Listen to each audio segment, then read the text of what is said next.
Crooked River, Chapter 11. A different sort of visitor arrived one morning during the second week of May. Me and Laura were boiling clothes outside. We had a roaring good fire going and a mess of clothes to wash in the big kettle. In the field just across the road from our cabin, Pa and the men were burning the last of the big brush heaps they had piled up in the fall. You could smell the bitter, sharp smoke from the burning wood on the air. Spring was a peculiar time, I thought. Sweetness and bitterness both. We tapped the sweetness out of some trees and burnt others to pieces within the same few months. I squinted at the field trying to see where Pa and the men were working. That's when I spotted someone coming down the road. All I saw who looked as skinny as a beanpole. His brown coat flapped loosely around him as he walked, and he carried his hat in one hand. "Now who could that be?" Laura said. "Likely someone else coming to stare at Indian John," I sighed, "or to bother us about his trial.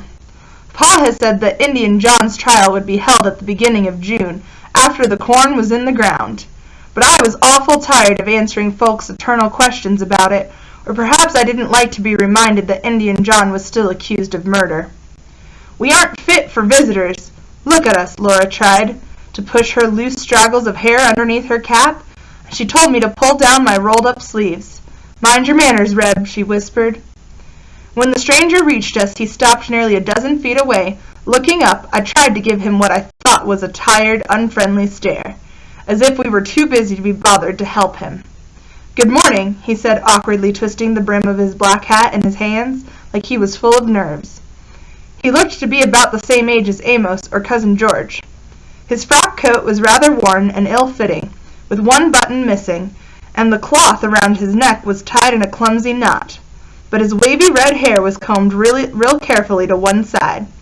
I noticed it curled a little in the early morning dampness, and he reached up with one hand to smooth it down. "My name is Peter Kelly," he said in a stumbling voice. "Mr. Peter Kelly from Warren, Ohio." I could tell by the way Laura was trying to straighten her day cap that she was taken by him. He did have kind brown eyes, I would venture to say, and a gentle sort of appearance with his skinny shoulders and his too large coat. Perhaps I've come to the wrong place," he stammered. He cast a look at our cabin, then at the clearing around us. "I haven't I?" He glanced at Laura, and I could see his face grow a shade of pink. Truthfully, we were both water-splattered and wearing our oldest gowns. "They told me the Carvers would have the biggest log house in settlement, so that's how I would know where I was," he continued. "And this was the biggest house I saw, so I thought perhaps this was the right one, but now it seems I've come to the wrong place." The stranger's voice trailed away, and he looked suddenly uncomfortable and unsure of what to do next. The hat turned around and around in his hands.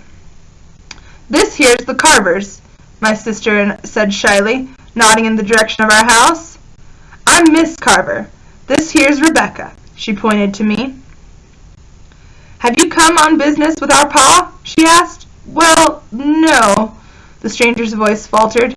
"As it happens, I was hoping if I might, well, if he's still here, that is, to speak to a meek."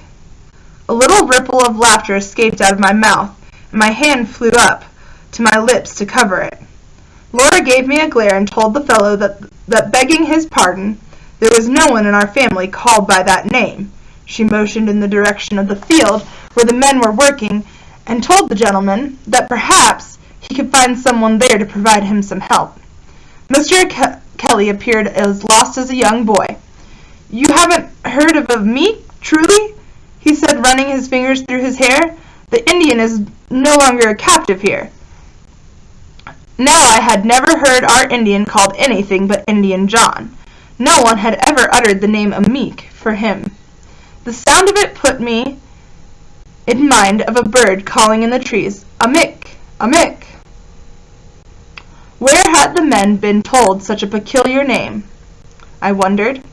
Laura wiped her hands on her apron and told Mr. Kelly to please forgive our bad manners, that begging his pardon, We didn't understand exactly who he was looking for.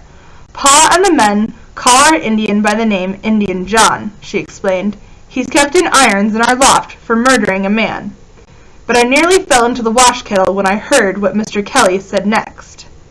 I'd be very obliged to speak to your Indian if I might, Miss Carver, he told Laura in a soft voice that was almost pleading in its sound. He looked down, and the hat turned around and around in his pale, skinny hands. I believe that Amick, Indian John, is perhaps an old acquaintance of mine.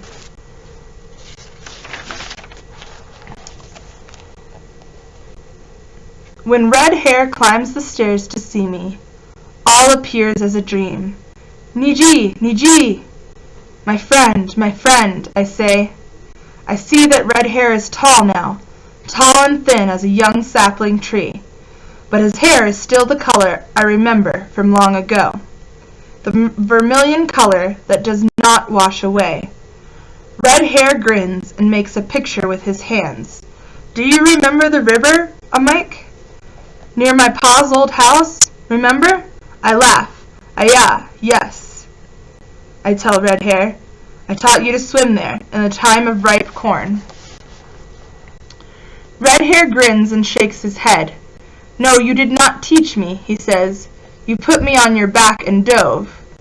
I tell my friend it is the way the Ojibways learn to swim, like fish. Red Hair laughs and says, remember our games of moccasin and sticks? And my pa teaching you to play the fiddle? I say, yes. We grow silent below. I can hear Bird Eyes and Tall Girl, who follows, clattering and shuffling as they do. Red Hair asks in a soft voice, Amick, did you do what they say? I close my eyes and remember the day the cool green river water pushed us upward like two strong arrows shot into the blue sky. Old friend, I sigh, how we have changed.